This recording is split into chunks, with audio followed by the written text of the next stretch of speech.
नमस्कार, आप देख रहे हैं स्पोर्ट्स चैट और खबर जुड़ी हुई है भारत और इंग्लैंड के बीच अंतिम टेस्ट मैच। फाइनली वो दिन अब आने वाला है।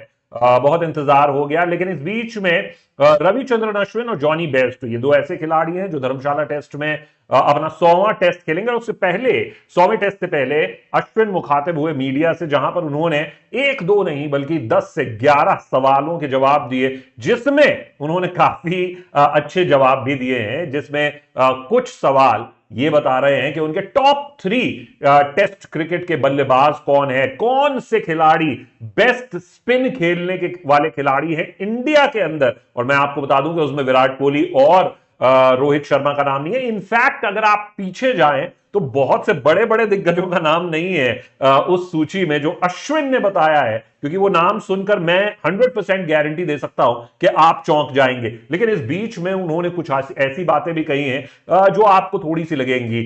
जडेजा को लेकर उन्होंने कहा है कि वो एक ऐसी वजह बने जिसके चलते उन्हें अपनी जगह खोनी पड़ी। क्यों उन्होंने ऐसा कहा, किस सवाल पर रविचंद्रन अश्विन भड़क गए, या फिर यूं कहें कि बिगड़ गए, यह कहना सही होगा।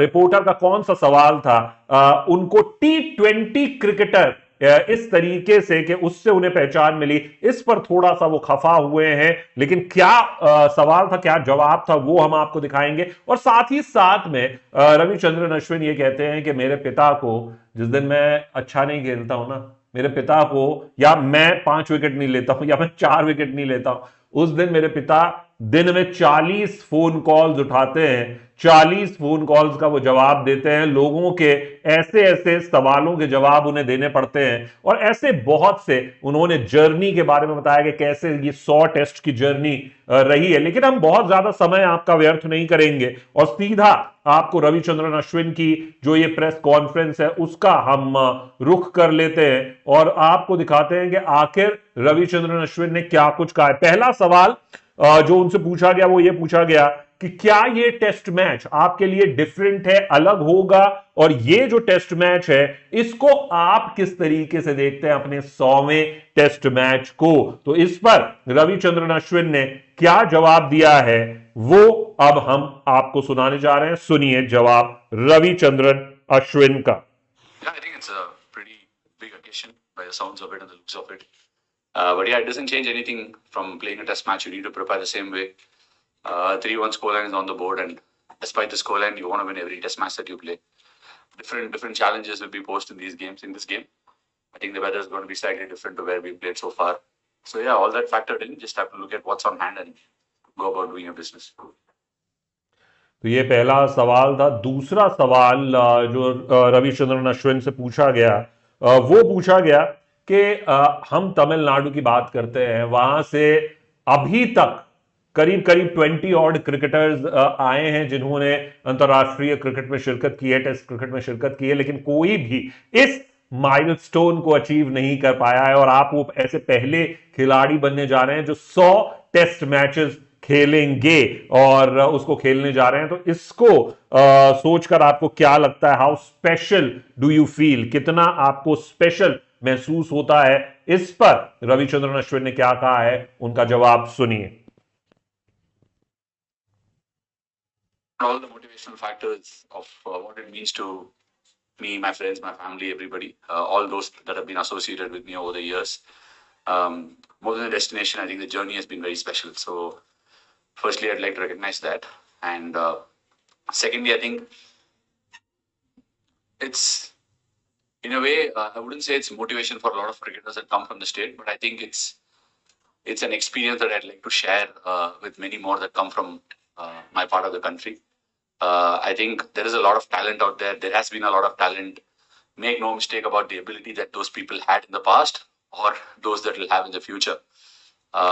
But embracing the culture of what Indian cricket really is and what to expect and how exactly to go about it is something that I would probably like to epitomize for the future and also share the journey with a lot more people who can make it here. I also really hope and wish that many more come from there and go on to achieve even better things than I have. तो ये वो wish कर रहे हैं कि तमिलनाडु से वहाँ से और भी क्रिकेटर्स आएं और वो मुझसे भी ज़्यादा अचीव करें। लेकिन बहुत कुछ सीखने को मिला है इस पूरी जर्नी में। तीसरा सवाल उनसे जो पूछा गया वो मैं आपको बता देता हूँ कि पहला टेस्ट मैच आपने खेला 2011 और अब 2024, इन 13 सालों की ये जो जर्नी रही, अश्विन को, आप उस अश्विन को इस अश्विन से कैसे कंपेयर करते हैं? कैसे आप मानते हैं कि ये जो 100वें टेस्ट वाला अश्विन है वो कितना बदल गया है, कितना उसमें बदलाव आया है? इसका रविचंद्रन अश्विन ने अपने इनमिटेबल स्टाइल से जवाब दिया है और उन्होंने जवाब क्या दिया है वो अब आप सुन रहे हैं। I think from a journalist point of view, it would be a lot more safer if you guys answered that question. Because I'm in the thick of things, in the middle of it, doing what I'm doing. Sometimes I'm giving the wrong answers, doing the wrong things. Many times I'd like to think I've done the right things as well on the field. So I think it's very difficult to reflect as you're going through it. Maybe a bird's eye view or a third person's perspective will always be better. And from my side, the journey has been wonderful. All I can say is it's been a wonderful journey with lots of ups and downs, a lot of learnings, and a lot more learnings that will come through it. I think the game by itself, in different walks, not just as a player, in whatever way you are associated with the game, I'm sure even as people who are sitting in front of me today, it's given you a lot to learn as well over the years. So I think the game is the biggest thing that it is the biggest thing as far as I'm concerned, and it's taught me a lot, and I would really, really cherish the journey that it's given me. I think तो ये जवाब दिया है रविचंद्रन अश्विन ने। In fact उनका ये मानना है कि देखिए ये जर्नी मेरी कैसी रही वो तो मैं तो अपने हिसाब से बता सकता हूं, लेकिन मेरे में क्या बदलाव आया है या मैं कहां पे गलत हुआ कहां सही हुआ ये तो आप जो एज अ जर्नलिस्ट आप लोग ज्यादा बेहतर बता सकते हैं। तो ये तो this is for you to answer. आप लोग इसका जवाब दीजिए कि जो पहला टेस्ट खेला था और जो आज 100वां टेस्ट खेलेगा उस रविचंद्रन अश्विन में कितने बदलाव आए हैं, वो बेहतर हुआ है या बिगड़ा है या उसमें कुछ कमियां आई हैं? ये सवाल जर्नलिस्ट के लिए उन्होंने छोड़ दिया है। एनीवे हम उसका जवाब देने की कोशिश करेंगे। चौथा जो सवाल रविचंद्रन अश्विन से पूछा गया, उस चौथे सवाल में उनसे पूछा गया कि कौन सी ऐसी मोमेंट रही आपके एंटायर इस 100वां टेस्ट 99 टेस्ट के करियर में जिसने सबसे बड़ा इंपैक्ट आपके करियर पे डाला हो, टेस्ट क्रिकेट पर डाला हो? इसका जवाब रविचंद्रन अश्विन ने दिया है और ये जवाब आप शायद देख रहे हो, लेकिन इसके क्या मायने हैं वो अब आप रविचंद्रन अश्विन की जुबानी सुनिए कि उन्होंने क्या कुछ कहा है इस सवाल के जवाब में कि आखिर कौन सी मोमेंट का सबसे बड़ा इंपैक्ट पड़ा। I think one of the turning points of my life was that English series when Cook came here and made all those runs, and along with Peterson, who had a great game in Mumbai. It's been spoken about and talked about, and it was at that point of time spoken about a lot. But to me, that and what led up to the next series where we were going to play Australia here at home, and there was a lot of noise of me being left out of the team and all that. And recently, one of the selectors, those involved, had a chat with me as well about it. And what was the thought process and stuff like that. I found it a bit, at that time, it was a bit nervy because I didn't know where it came from, because I played like 3 series, had my first series in Australia, bowled really well in Melbourne, had a decent test match at Adelaide, came back, I'd been player of the series twice before that, and was on the verge of being left out. And I felt I was very young as well into international cricket, and I felt, okay, is that all? Is that the time that I've got here? But when I went back and reflected upon it, and after all those articles written and all those people saying what they had to say, there's one thing that dawned upon me about what was wrong with me. And that is that's a wonderful lesson I've still kept with me all these years down the line, because whatever happens, we can hold a lot of complaints against somebody external, or we can blame it on another individual. But for me, if you looked internally, at least you can improve by another 5%. Unless and until there's something wrong with you, people are not going to throw punches at you or point fingers at you. And when I look back at it and looked at it intrinsically, I felt I knew what I had to correct. And ever since then, it's been about addressing downs and troubleshooting for all the questions that were thrown upon me. Some of the questions I raised upon myself mostly or largely. And like I said, that's probably been a very motivating factor for me over the years to reflect upon the downs and work on it. In fact, I would say maybe there is a little psychic in there who wants those things to happen and wants to work on it. So yeah, that's why I think learning is one of the biggest things this game has taught me, and correcting those mistakes is an ability that I've acquired over the years, and I'm thankful for the game to have given that to me. तो ये एक बहुत ही बड़ा जवाब उन्होंने दिया कि सबसे बड़ा इम्पैक्ट उनकी जिंदगी में, उनके करियर पे कौन सा रहा। उन्होंने वही 2012-13 वाली इंग्लैंड की सीरीज उठाई, एलिस्टर कुक वाली, जहां पर वो भारत को हरा कर गए थे। अंतिम टेस्ट मैच में पहली बार जडेजा को मौका मिला था, जडेजा ने वो मैच निकाल दिया था, जितवा दिया था, 6 विकेट वहां पर निकाले थे और भारत 2-1 से वो सीरीज हार गया था। पहले दोनों टेस्ट मैचेस उसमें भारत ने गंवा दिए थे। लेकिन रविचंद्रन अश्विन जो कि कह रहे हैं कि मैंने 3 ही टेस्ट सीरीज खेली थी, जिसमें से 2 में मैं मैन ऑफ द सीरीज था, और वहां पे उसके अलावा एक ऑस्ट्रेलिया में भी मेरी एक डिसेंट सीरीज गई थी, और उसमें अब मैं देख रहा था कि एक सीरीज इस सीरीज के बाद मुझे ड्रॉप करने की बात होने लगी थी। तो ये सारी चीजें जो है, उन्होंने कहा कि उन्होंने उनसे सीखा, ना कि हाँ डर लगा उस समय पे, लेकिन उसी ने एक नए अश्विन को जन्म दिया। यानी कि वो लर्न करना चाहता था, वो गलतियों पे फोकस करना चाहता था, कहां गलतियां हुई, कहां पे सुधार किया जा सकता है। वो 5% सुधार से काफी फर्क पड़ा और वो उनके करियर का सबसे बड़ा मोमेंट साबित हुआ। लेकिन अब हम आपको 5वें सवाल पर ले चलते हैं रविचंद्रन अश्विन के। तो 5वां सवाल रविचंद्रन अश्विन से पूछा गया कि आखिर बेस्ट टेस्ट स्पेल्स उनके कौन से रहे हैं, और अंतरराष्ट्रीय क्रिकेट में उन्होंने 3 टेस्ट स्पेल्स बताए। सुनिए उनका जवाब। Always, like I said, it's test wins that stand tall when you finish and when you complete. But after having given it a lot of thought and also thinking if it would sound really narcissistic, then I decided to let go of it. One of the finest spells I've bowled has to be the one in Birmingham in 2018-19. I bowled both the innings. I thought almost when I got those 3 wickets on the morning of day 3, when England was some 40, 50, I don't know exactly how much for 3. I got Cook, Root, and I can't remember who the other, maybe Jennings. I got 7 in the game. I felt I had almost bowled India to a victory at Birmingham, but didn't happen. That has to be one of the finest spells I've bowled, leaving India's victory aside, and that's why that probably will rank lesser. A test match at Bangalore, where I bowled a spell on day 2 morning, not for many rewards, and day 1 at Centurion in 2018-19 again. To South Africa, got 4 for, could have been a 6 or a 7 for, didn't happen. But yeah, that was a good spell as well. So those are 3 spells that will stand out when I look at it. There's several fifers and several wins that have happened over the years. But these are spells that you will remember for how it came out of the hand, what it meant to you personally.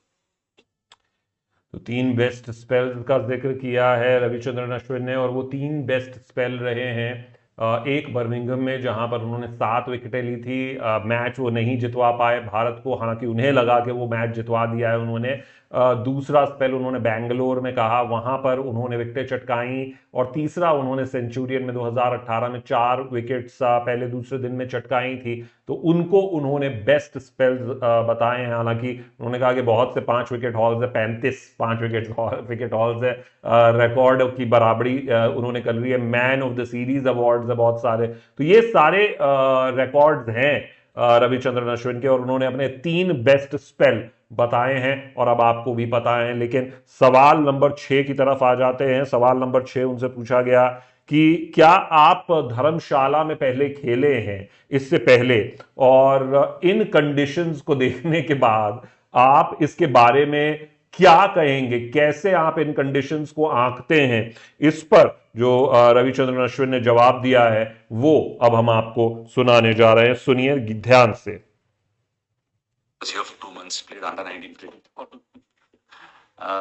Since I played a few first class games, I think one first class game which I very fondly remember. It was a game just before I got selected for the Indian team.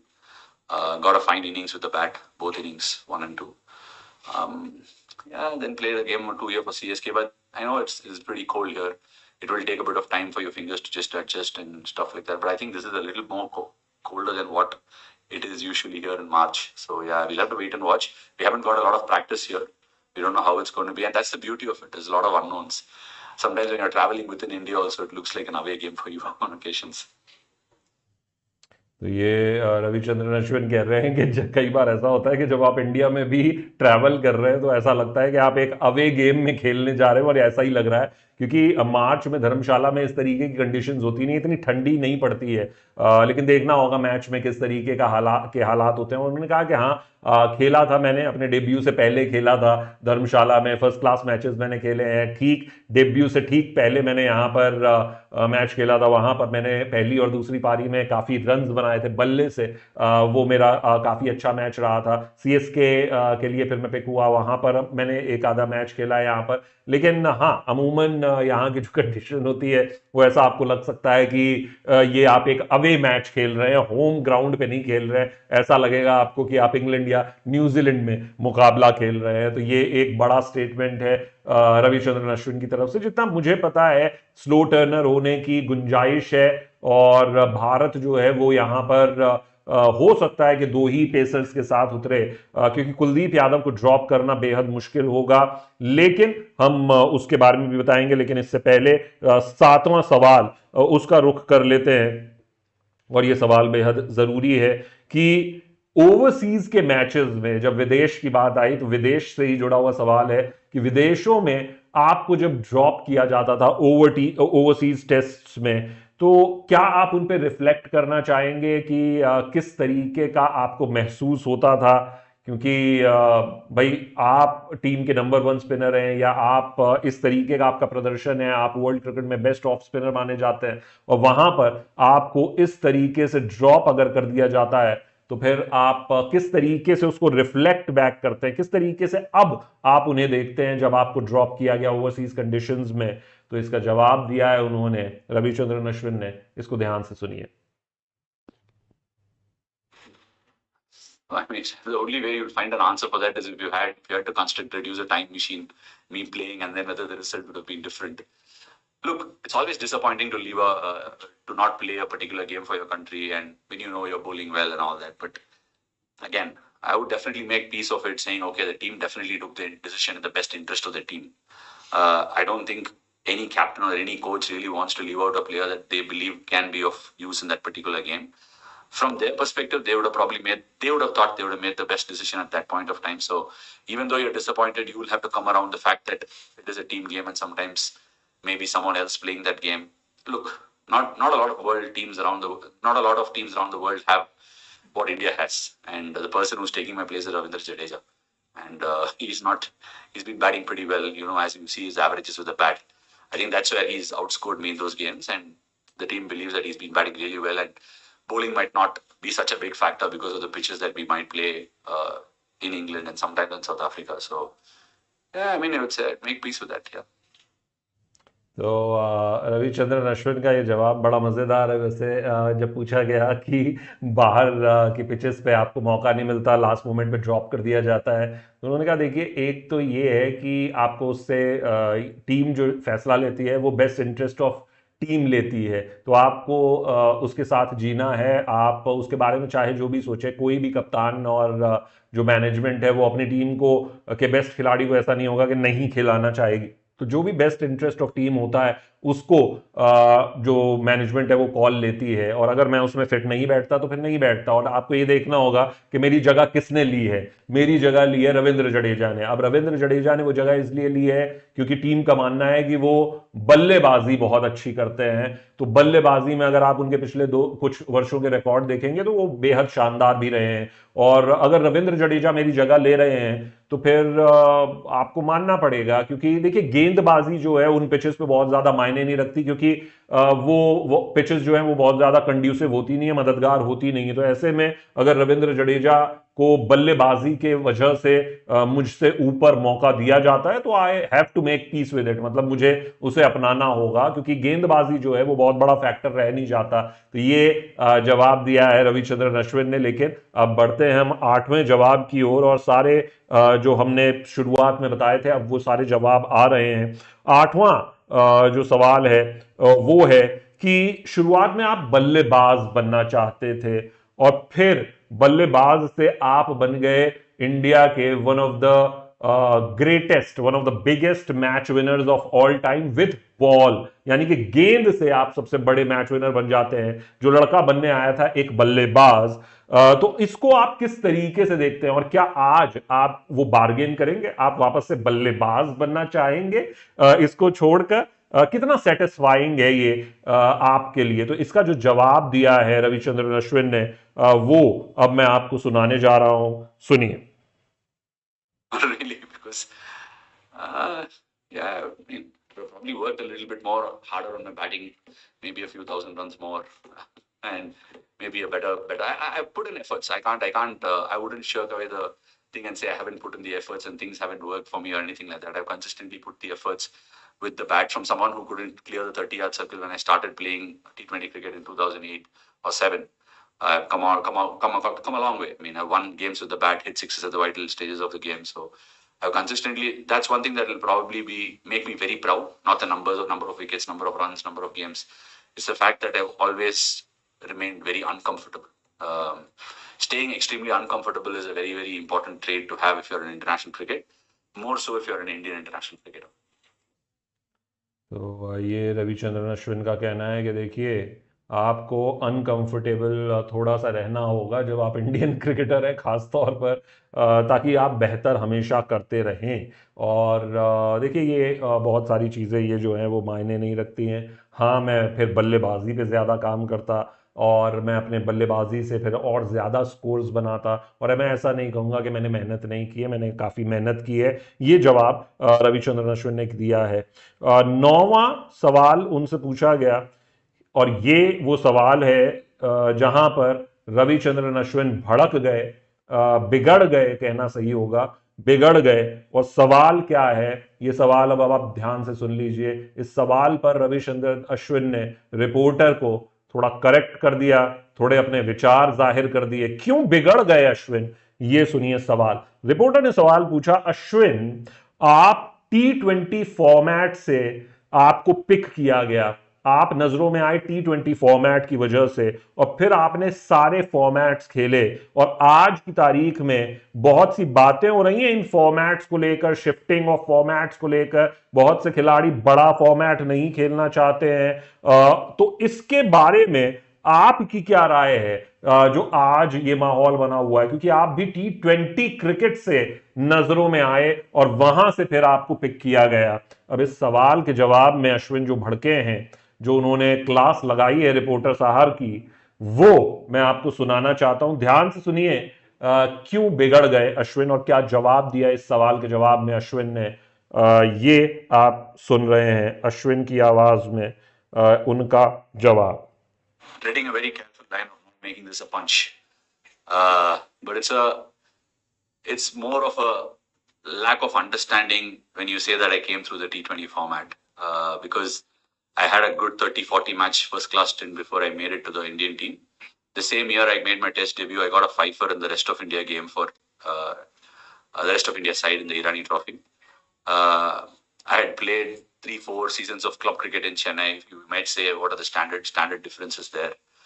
But I played 3-4 years of club cricket there, probably mentored by seniors, told where I've made mistakes, corrected my disciplines, bowled long spells, been there all 3 days, batted and bowled. It's a very, I would say it really builds your resolve as a cricketer when you do all those things. T20 happened by accident, and I didn't know what T20 cricket was like. Played Syed Mushtaq Ali in 2008 for the first time. We were the winners. Got a CSK contract, which also happened because I got a fifer in a 50-over game playing club cricket in Chennai. So, yeah, look, I'm deeply indebted for being there at the right place, right time, and also the right kind of people seeing me. A lot of things need to go your way when you have to get the breakthrough and also continue playing for so many years. I'm indebted for all those things, but I wouldn't definitely agree that I came through the white ball to the red ball format. It was the other way around. Yes, the journey have coincided, and IPL gave me the stage. It's like you dancing inside an auditorium in Chennai, vis-a-vis dancing on a global platform, right? And that's what IPL gave me. So, for all of a sudden, if I had to probably pick up another 150 wickets to be a test cricketer, I had to do much lesser because I got the stage in the IPL. So that's very important.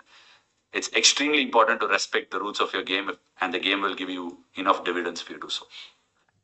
और ये बहुत ही अच्छा जवाब है, मैं कहूँगा रविचंद्रन अश्विन का, क्योंकि उन्होंने एक तो बड़ा ईमानदार जवाब दिया है इस बात का, जब उन्हें ये कहा गया कि आप T20 क्रिकेट से नजर में आए। जहां से मैं देखता हूं, जहां से उस जर्नलिस्ट ने देखा, जहां से हम सब देखेंगे, ये बात बिल्कुल सही है कि रविचंद्रन अश्विन नजरों में आए आईपीएल की वजह से। आईपीएल की वजह से ही उन्हें जो है वो पिक किया गया। लेकिन जो कहना है, जहां से अश्विन के नजरिए से जब आप देखते हैं, तो जो उन्होंने जवाब दिया वो बिल्कुल 100% सही है। क्योंकि वो कहते हैं कि मैं उससे पहले 30-40 test match, first class matches खेल चुका था, मैं क्लब क्रिकेट कंटिन्यूअसली खेल रहा था 3-4 साल से। हाँ, आप उसकी क्वालिटी पे सवाल उठा सकते हैं, लेकिन मैं खेल रहा था। चेन्नई ने भी, सीएसके, चेन्नई सुपर किंग्स ने भी मुझे क्लब क्रिकेट में 5 विकेट पिक करने के बाद पिक किया था, और जो मुझे आईपीएल स्टेज मिला वो मुझे क्लब क्रिकेट में 5 विकेट लेने के बाद मिला। तो आप ये सवाल उठा सकते हैं। हाँ, आप सही है कि आईपीएल ने मुझे वो प्लेटफॉर्म दे दिया। ये उस तरीके से है कि आप ये कह सकते हैं कि भाई जंगल में मोर नाचा किसने देखा, कि चेन्नई में एक ऑडिटोरियम में कोई नाच रहा है और कोई एक ग्लोबल प्लेटफॉर्म उसको मिल जाए और वहां नाच रहा है, तो अंतर होता है। और आईपीएल ने वही किया कि अगर मुझे 150 विकेट और लेने थे डेब्यू करने के लिए, वो बहुत ही कम समय में आईपीएल ने मुझे इंटरनेशनल डेब्यू दिलवा दिया। तो ये जरूर कह सकते हैं आप, लेकिन ये कहना शायद गलत होगा कि मुझे T20 क्रिकेट से मुझे टेस्ट क्रिकेट में मौका मिला। देखिए, यही आज की हकीकत है। आईपीएल को क्यों कहा जाता है? आईपीएल इसीलिए ये कहा जा रहा है कि आईपीएल ही आपको पहचान दिलाएगा। तो हर खिलाड़ी जो है वो आईपीएल में, अब जैसे ईशान किशन है, जब आप उनका टेस्ट जो फर्स्ट क्लास रिकॉर्ड है, आप फर्स्ट क्लास रिकॉर्ड उठा के देखेंगे, उन्होंने रन जितने बनाने थे बना लिए, लेकिन अब उन्हें पता है कि उनको नजरें जो मिलेंगी वो उन्हें मिलेंगी आईपीएल से। तो आईपीएल से कॉन्ट्रैक्ट मिलेगा, पैसा मिलेगा, नजरें मिलेंगी, और वहीं से ही आप पिक भी होंगे। और हकीकत तो यही है कि आईपीएल ने पिक करवाया है। बहुत से खिलाड़ी गुमनामी के अंधेरे में बस गए। जलज सक्सेना पिछले सीजन के हाईएस्ट विकेट टेकर, अगर आप पिछले 10 सीजन उठा लेंगे, जलज सक्सेना का नाम आपको बल्लेबाजी गेंदबाजी दोनों में नजर आएगा। लेकिन जलज सक्सेना क्या भारतीय टीम में पिक हो सके? ऐसे में 50 नाम और आपको बता दूंगा, क्या वो पिक हो सके? जवाब है नहीं। तो स्टेज कौन देता है? आईपीएल। मैंने एक आपसे सवाल पूछा, पिछले 15 साल में आप मुझे एक ऐसा खिलाड़ी बता दीजिए जिसने आईपीएल नहीं खेला हो और उसे डायरेक्ट पिक किया गया हो, पहले डेब्यू करवा दिया गया हो। ऐसा कोई खिलाड़ी आपको नजर आता है? मुझे नजर नहीं आता दोस्त। और पिछले 10 से 15 साल में आपको वो खिलाड़ी नजर भी नहीं आएगा। चेतेश्वर पुजारा के बाद से आपको वो खिलाड़ी नहीं नजर आएगा जिसने डेब्यू कर दिया हो और जिसको मौका मिल गया हो कि हां, यहां से आपको डेब्यू मिल जाएगा, आपने फर्स्ट क्लास में बहुत अच्छा प्रदर्शन किया है। जब तक आकाशदीप का नाम आया, बहुत से लोगों ने सोचा जी इनको तो अजीत आगरकर ढूंढ कर लाए हैं। ऐसा नहीं है। बंगाल में पहले उसको मौका दिया। सबसे पहला क्रेडिट जाता है बंगाल की फर्स्ट क्लास क्रिकेट टीम को, बंगाल के क्रिकेट एसोसिएशन को। नंबर 2 जो सबसे बड़ा क्रेडिट जाता है वो माइक हैसन, न्यूजीलैंड के खिलाड़ी जो हैं और जो खिलाड़ी रहे और जो कोच है अभी इस समय आरसीबी के, रॉयल चैलेंजर्स बैंगलोर, और उनका जो टैलेंट स्काउट है, सेकंड क्रेडिट उनको जाता है, क्योंकि वो लेकर आए 2021 में। 2022 के सीजन में उन्होंने 10 मैचों में 41 विकेट चटके और वहां से आकाशदीप करने लग गए अजीत आगरकर। अजीत आगरकर कुछ नहीं कर रहे हैं। अजीत आगरकर ये देख रहे हैं कि कौन सी आईपीएल की टीम का लड़का मुझे पिक करना है जो फर्स्ट क्लास में भी अच्छा कर दे। पॉइंट ये है, पहचान कौन दे रहा है? तो अश्विन के नजरिए से उनका सवाल का जवाब ठीक है, हमारे नजरिए से हमारा सवाल ठीक है। तो इसमें कोई दिक्कत वाली बात नहीं है दोस्त। लेकिन अब आपको ले चलते हैं अश्विन के 10वें जवाब पर। ये 10वां ही जवाब था। आगे अब हम बढ़ते हैं 10वें जवाब पर। हाँ, इसके बाद वो पूछा गया उनसे कि अगर आप अपनी इस पूरी जर्नी की इमोशनल साइड जो है उस पर अगर आप जवाब दे सकें कि कैसी ये इमोशनल जर्नी रही। आपने बताया कि आपके स्पेल्स कैसे रहे, आपने बताया कि किस तरीके से आप का जो मोमेंट रहा इस पूरे 13 सालों में अंतर्राष्ट्रीय करियर के। लेकिन जो आपका जो बेस्ट जो इमोशनल मोमेंट्स रहे हैं, इमोशनल जो जर्नी रही है, वो किस प्रकार से रही है, इसका जवाब रविचंद्रन अश्विन ने दिया है। और वो जवाब अब हम आपको सुना रहे हैं, सुनिए। One of my biggest problems is I have a giant-sized memory. I can go back into the closet and remember many things, which has helped me over the years, but it's also a big drawback. Because I have a great memory, I think people think I value numbers. I actually don't value numbers. It doesn't mean anything to me. These 100 test matches, the 100th test match, I think means at least 10 to 100x more to my dad than it does to me. It probably means a lot more to my wife than it does to me and to my mom. In fact, my daughters are more excited than I am for this game, frankly. It's just another number. I think I've reiterated it again and again. Zahir Khan was a 94th test. He got a 5-4, didn't go on to play a 100th test match. MS Dhoni didn't. MS Dhoni could have very well rode on and played till 100. He didn't. I'm not saying it's not a great feat. For different purposes of where I come from and what I've done and how it can be a changing point for people who come from my state, I think it's a great achievement. Beyond that, I think playing test matches for such a long time and even playing Indian cricket for a long time and being on the road, the kind of sacrifices the family needs to make is enormous. There is a lot more emphasis on the value that a family brings to the table in countries beyond India. I think it still doesn't dawn upon us. When families make tours and tour abroad, I think people get the feeling that they're on a holiday. It actually isn't. You're booted up inside a hotel room. Once you lose a game, you don't feel like going down for dinner. You're ordering in all the time. You're staying in a very small room, and it's hard work. And the kind of mental agony sometimes they could go through is phenomenal. I mean, my father feels obliged to pick up 40 calls and answer why his son wasn't the greatest on a particular day. Can be extremely cruel, man. And he does that. And I've told him over the years that you don't have to, you're not obliged to answer anybody. But he just finds, I don't know, it's crazy. Even now, my dad watches the game like he watches the first test match that I played. So the journey he travels, he's got a heart failure. He's gone through the hospital twice. My mom's again been in the hospital. I don't know for what joy they're doing it. They continue doing it. And I think this is a wonderful story. Every household, has these sort of stories. You see many more people coming from different hamlets of the country having some, unbelievable stories. But the family goes through a lot. Just because they hail from a country with 1 billion people, it doesn't mean their journeys and families should mean less of it. तो ये रविचंद्रन अश्विन का जवाब था। उन्होंने कहा वही कि देखिए ये एक इमोशनल जर्नी है, लेकिन इसमें फैमिली का बहुत बड़ा योगदान होता है। नंबर्स जो हैं वो बहुत ज़्यादा मायने नहीं रखते। 100 टेस्ट आप जहीर खान को देखिए, 94th टेस्ट में उन्होंने 5 विकेट हॉल लिया, लेकिन उन्होंने 100 टेस्ट नहीं खेले। महेंद्र सिंह धोनी 92nd टेस्ट के बाद उन्होंने अलविदा कह दिया 2014 के एंड में, जबकि वो बहुत और टेस्ट मैचेस खेल सकते थे। तो ये एक नंबर ही है, लेकिन और ये नंबर बहुत इंपॉर्टेंट है। लेकिन जहां से आप देखते हैं और जो भाई आप फैमिली के योगदान को देखते हैं, तो मेरे माता के लिए वो 20 टाइम्स मोर है, मेरे पिता के लिए वो बहुत ज़्यादा है, मेरे वाइफ के लिए वो बहुत 100 गुना ज़्यादा है ये माइलस्टोन जो है। लेकिन मेरे पिताजी आज भी आप उनकी कंडीशन देखिए, उन्हें हार्ट फेलियर हुआ, मेरी माता जी हॉस्पिटल में थी, लेकिन उसके बावजूद भी वो इतना खुश हैं। और वो आज भी दिन के 40 कॉल उठाते हैं और वो बताते हैं, जो भी सवाल पूछता है कि भाई आपके बेटे ने इतना अच्छा प्रदर्शन क्यों नहीं किया, तो वो उन 40 फोन कॉल्स को उठाते हैं, उसका जवाब देते हैं। तो मुझे नहीं पता उनको इसमें क्या जॉय मिलता है, लेकिन अब यही है और यही इमोशनल जर्नी है। तो ये आसान नहीं होता। कई बार आप अच्छा प्रदर्शन नहीं करते हैं तो आप विदेश में हैं, एक होटल के कमरे में आप बंद के रह जाते हैं, नीचे आप डिनर करने भी नहीं जा पाते हैं। तो ये मुश्किल चीज़ें होती हैं, लेकिन इस गेम ने बहुत कुछ दिया है और हम उम्मीद करते हैं कि आगे भी ये ऐसा ही रहेगा। अंतिम सवाल, अंतिम जवाब वो हम आपको बता देते हैं। सवाल अंतिम ये था कि कौन से बल्लेबाज के अगेंस्ट आपको गेंदबाजी करने में मजा आया है, कौन है वो बल्लेबाज। और उन बल्लेबाजों में विराट कोहली और रोहित शर्मा का नाम शामिल नहीं है। उन्होंने ये भी बता दिया कि भारत में कौन से 3 बेस्ट स्पिन के खिलाफ बल्लेबाज हैं जिनसे उनको बहुत मदद मिली और उनकी गेंदबाजी बहुत सुधरी।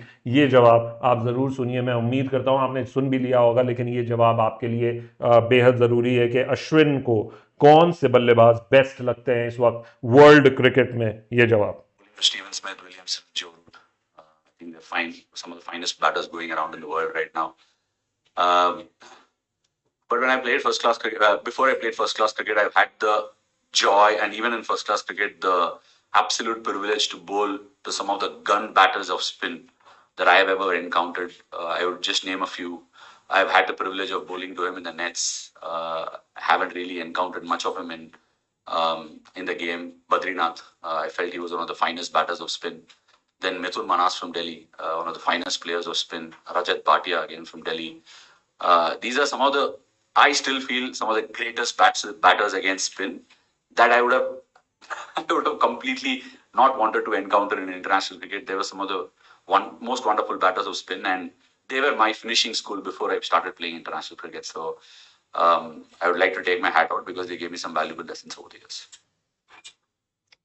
तो ये रविचंद्रन अश्विन का जवाब रहा। उनके करीब करीब 11 जवाब आपने सुने और यहाँ पर उन्होंने यही बताया कि देखिए टॉप 3 बल्लेबाज जो हैं जो मेरे नज़रिए में वर्ल्ड क्रिकेट में जिनको मैंने गेंदबाजी की है वो वही बल्लेबाज हैं जो इस वक्त वर्ल्ड क्रिकेट में टेस्ट क्रिकेट में शानदार बल्लेबाज हैं, बेस्ट बल्लेबाज हैं। स्टीवन स्मिथ का उन्होंने नाम लिया, केन विलियमसन का उन्होंने नाम लिया और जो रूट का उन्होंने नाम लिया। बताया कि ये 3 इंटरनेशनल क्रिकेट में बेस्ट बल्लेबाज हैं। लेकिन उन्होंने बताया कि जैसे जब उन्होंने फर्स्ट क्लास क्रिकेट नहीं खेला था वहां से जब जो उन्हें सीखने को मिला और जो उन्हें डर लगता था कि अगर मैं आगे क्रिकेट खेलूंगा तो इनको ना फेस करना पड़ जाए, क्योंकि वहां पर वो बेस्ट प्लेयर्स ऑफ स्पिन रहे उनके लिए। पहला नाम उन्होंने लिया सुब्रमण्यम बद्रीनाथ का। भारत के लिए भी खेले, चेन्नई के लिए भी खेले थे, महेंद्र सिंह धोनी के ही ट्यूटलाज में, अगर मैं कहूं तो गलत नहीं होगा, उन्हीं की शागिर्दी में उन्होंने खेला है और सुब्रमण्यम बद्रीनाथ को मौका भी मिला और वो खेले भी, बहुत से रन्स बनाए बद्रीनाथ ने फर्स्ट क्लास लेवल पर। तो बद्रीनाथ को उन्होंने बताया कि स्पिन के one of the best ever players Ravichandran Ashwin ने ये बोला है तो सीरियसली लेना होगा आपको।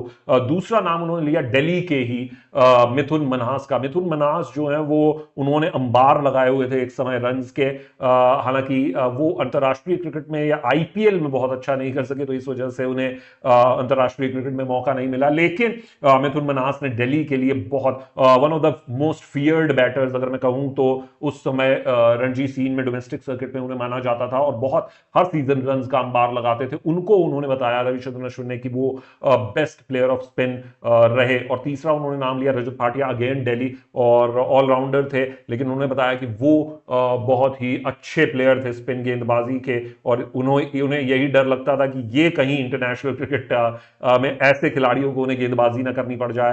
हालांकि रविचंद्रन अश्विन कहीं और है। उन्होंने कहा कि उन तीनों खिलाड़ियों का बहुत योगदान रहा उनकी गेंदबाजी को सुधारने में। इसी के साथ मैं आपको ये भी बता दूं कि ये जो मुकाबला है वो जॉनी बेस्टो का भी 100वां टेस्ट मैच है और वो भी उनकी भी इससे बहुत उम्मीदें। उन्होंने टेस्ट मैच से ठीक पहले ये कहा है कि हाँ ये यूज्ड पिच है, रणजी में यूज हुई है, लेकिन अब देखना होगा, क्रेडिट देना होगा जो ग्राउंड स्टाफ है। बहुत अच्छा लग रहा है दूर से तो सब कुछ। अब देखते हैं कि कैसी विकेट निकलती है। एक यूज्ड और रणजी में खेली हुई पिच है ये। अब देखते हैं कैसा टर्नआउट होता है, कैसी होती है ये पिच।